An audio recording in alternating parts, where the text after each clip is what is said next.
Welcome back to the show, everybody. Check out this headline. DTC just signed a definitive agreement that will utilize Ripple and other protocols to facilitate legally compliant securities offering. Somebody roll that intro.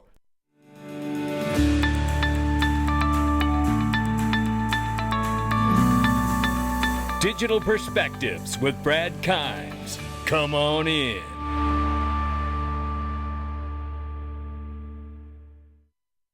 Welcome back to the show, everybody. You can follow us on Twitter and YouTube for exclusive content. Right now, it is $1.13 trillion market cap for cryptocurrency. The market is up 0.4%. Boy, you're going to love the news today. 28,600 plus for Bitcoin. Ethereum, 1,597 cents we see here plus. Tether market cap here is 84.1 billion plus, and XRP is at the 48 cent mark. We're off by 0.2% in the 24-hour, but up 1.8 on the 7-day. Let's take a look at this. It's Itrust Capital, the best gold, silver, crypto IRAs on the planet, bar none. If you don't believe me, just click the link and find out for yourself. My sponsors are no joke now. They come correct, and this one does too. And if you have just changed jobs, you need to roll over your 401k, you can do it right here with IRAs with Itrust Capital. You get your own back office. You can manage the assets that make up your IRA. It is absolute empowerment at its best. And the only thing better than buying crypto is buying tax-free crypto. That's what we know. Let's start right here. Cody Carbone here from the Chamber of Digital Commerce says newly scheduled hearing alert. It's the Financial Committee of Digital Assets Subcommittee will hold a hearing titled Modernizing Financial Services Through Innovation and Competition. That is next Wednesday, October 25th at 10 a.m. We'll try to bring you the highlights on that. And then here we see a quick clip from the Crypto Law. FTX case. Hold on one second here. How did the SEC miss the FTX fraud? John Deaton asked the question of Sam Lyman and Scott Melker here. Listen to Sam Lyman's response. How does the SEC miss something so detrimental to the average investor? Great question. Sam? Yeah, I mean, I hate to say this, but I think it's because the SEC at the end of the day doesn't care about the retail investor in the way it claims to. So let's take a closer look at that. If the SEC really cared about the little guy, why would it have knives out for crypto, which is the most democratic retail-driven financial movement in the history of the world? And if the SEC really cared about the little guy, why would it attack the on-ramps retail uses to access this economy? Why would it concentrate so much of its legal firepower in blocking a spot Bitcoin ETF? I mean, it just doesn't really add up. And so people always ask, what's crypto's use case? I always tell them it has many, but perhaps the greatest use case that crypto has shown to have so far is exposing the SEC for what it really is. I mean, thanks to the SEC's vendetta against crypto, the American people are starting to see this three-letter agency for what it really is, which is an agency that more or less has been hijacked by corporate interests. There you have it right there. Well said by Sam Lyman. It echoes what we say here from the channel often. And this here is Chris John Carlo, and he talks in this, and it's a great clips in this, but I just want to give you one of them, which ask about where we are with legislation, because that is obviously hugely important for us. Let's take a quick listen to this reply. In a money printing world. Chris, do you think we'll see any crypto-related legislation passed in 2023? I think there's a chance in the House. I thought the chance was better maybe 60 days ago before, articles of impeachment, or at least impeachment inquiry was started. Now we've got the debt ceiling fight. I mean, these existential fights, these political and economic fights overshadow lawmaking on important areas like crypto legislation. We desperately need Congress to weigh in on to create a U.S. regulatory framework for crypto, as I think many of your listeners would agree with. But unfortunately, when we get into some of these big battles, impeachment and debt ceiling fights, and debt ceiling fight is less about shutting the government down. It's philosophical differences as to what should be the size and scope of the U.S. government. So I'm not, if that's the only forum where that debate can take place, that's unfortunate structurally, but I'm not criticizing it. But it does. What I'm saying is it does overshadow the ability of Congress to address important issues. I would have thought, bar those two things, we probably would have had crypto legislation in the House this year. Now, the Senate's a different story. I've said this before, and I think I've said it on your program. The real divide in crypto is not right and left or Republican, Democrat. The real divide in crypto is generational. There's a septuagenarian generation in Washington that have been there a very long time.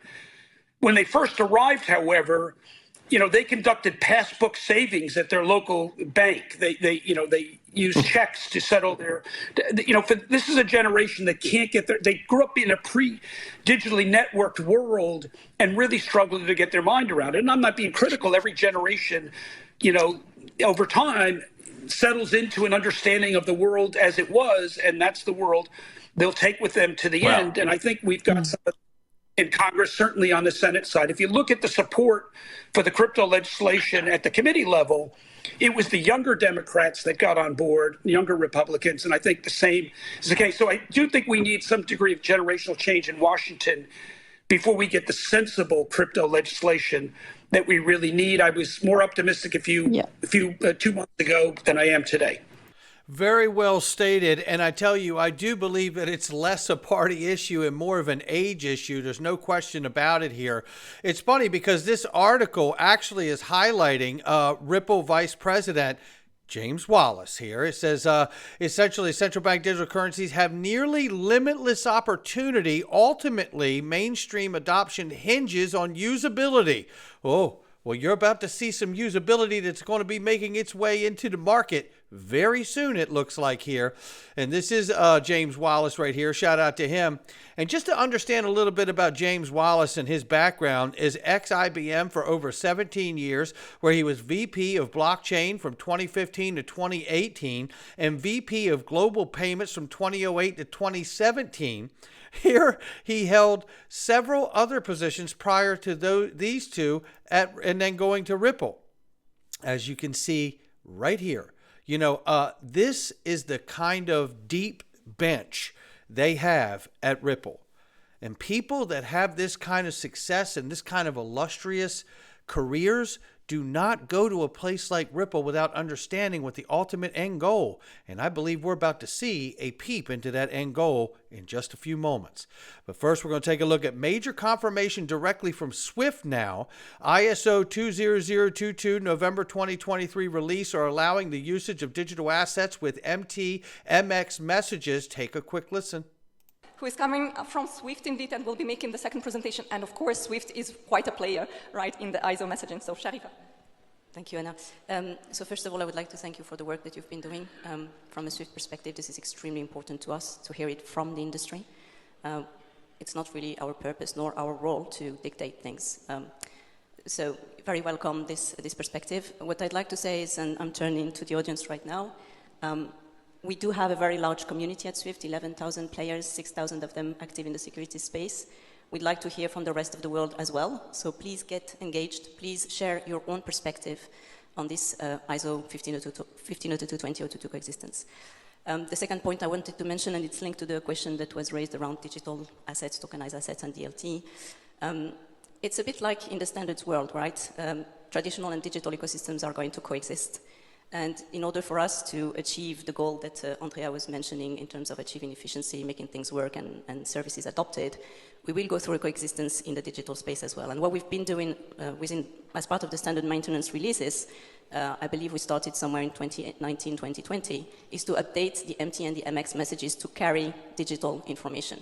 So that is also extremely important until we find what is the future way of communicating in a digital asset space, be it APIs, as you said, Jean-Paul, trying to stick to the ISO 20022 data model or anything else. And there you have that. And then we have this to back things up here. Now, I'm not going to play this whole clip. I want to show you how this is, and it doesn't have any sound to this, but you can see that blockchain products are a part of the offering in here. And we're going to take a look at this. And essentially, it's a demo of how SWIFT MT messages can be settled using the blockchain products that are shown in an example there. And you can see highlights of some of these clips here. And as it reinforces the notion, by regulatory changes which will become effective globally on the 19th of November 2023. SWIFT Interbank, SWIFT Core, DTA, Bolero. That's what it's showing. So we'll keep an eye on this to see what kind of changes are actually taking place here, and how do they affect a market or at all, right? So that's something we want to keep a close eye on. Then it says here, the SWIFT 2023 functionality can be activated via central switch. That's interesting. The new functionality can be switched on, switched off in the application, allowing to view and test the functionality before the activation date of November 19, 2023. Wow. So there is a flip to switch moment, at least to some degree. Now, does it involve digital assets? We will see in the future. Then there's this right here. Well, I tell you, boy, Rohit Q is just crushing it out here, as so many others are. And this right here is pretty powerful. Within Ripple documentation showing JP Morgan is connected to on-demand liquidity in XRP. Take a look at what he's got here from docsripple.com. And here it says CoinsPH supports the following payment outlets through on-demand liquidity. You see all of these listed here. And then you can also see on this, JP Morgan Chase Bank. Well, isn't that interesting? Well, I'll tell you something. You're going to love what we have for you. Remember when Ripple joined ISDA, the International Swaps Derivatives Association, alongside of R3 to help settle $1.2 quadrillion in derivatives? Remember that? I remember that. Well, how about this? This here from Rohit Q. I told you he was crushing it. Look at what's going on here. Today, the DTCC announced that we have signed a definitive agreement to acquire Securrency, a leading developer of institutional-grade digital asset infrastructure. Oh, it gets better. It gets better. Securrency has developed a unique compliance-aware token that embeds regulatory and transactional rules in a compliance layer to facilitate legally compliant securities offerings in the United States and globally. But it gets better. Securrency's protocol can be utilized on Ethereum, Stellar, Ripple, EOS, and other distributed ledgers, as well as on legacy systems, allowing for seamless on-chain and off-chain movement of tokens. Now I start to wonder about everything coming together here. Oh my, this to me is extremely, extremely exciting, ladies and gentlemen. Let's tie it all in. Let's go back to the Ripple joining ISDA. You remember back in February of 22, almost almost going on 2 years, I guess, almost 2 years ago. Look, take a look at this. This here is when the SEC, that's right, Gary Gensler himself, voted unanimously to move forward with same-day settlement, citing distributed ledger technology. Could it be the XRP ledger? Take a listen to this. This is where we're headed. Now we see DTCC. Just listen. The ever-increasing pace of advancements in technology, including distributed ledger technology, further shortening the standard settlement cycle in the near future may be both desirable and feasible. Indeed, some such efforts are already underway. Indeed, some such efforts with distributed ledger technology are already underway, right? Today, we do have those technologies not only to shorten the settlement cycle to 1 day, but also to shorten key elements of what's called the clearing process, that which goes on before. Also, I think rather important, it requires 3 important steps in that clearing process, the back office plumbing process of affirmation, i.e. to fully automate transaction processing. Again, lowering risks in the system.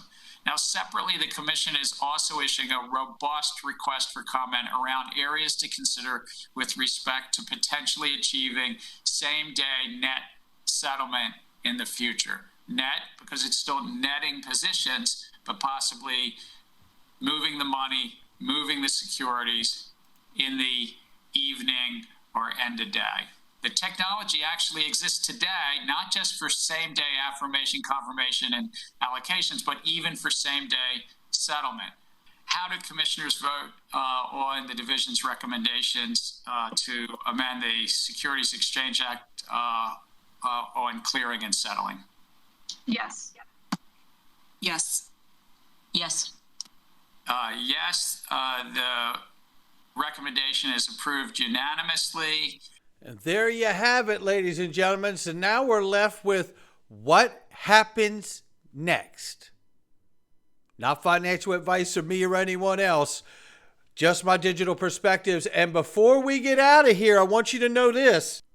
We're going back into the freedom zone today, ladies and gentlemen. You're going to want to join us. I'm asking you to join us. Let's make sure that we do not have the connection broken between you and I because of censorship that's happening on social media platforms and YouTube, ladies and gentlemen. I've suffered it, and we know that the GOAT in the XRP space is still been silenced on the X platform that claims to be about free speech, and it obviously is not.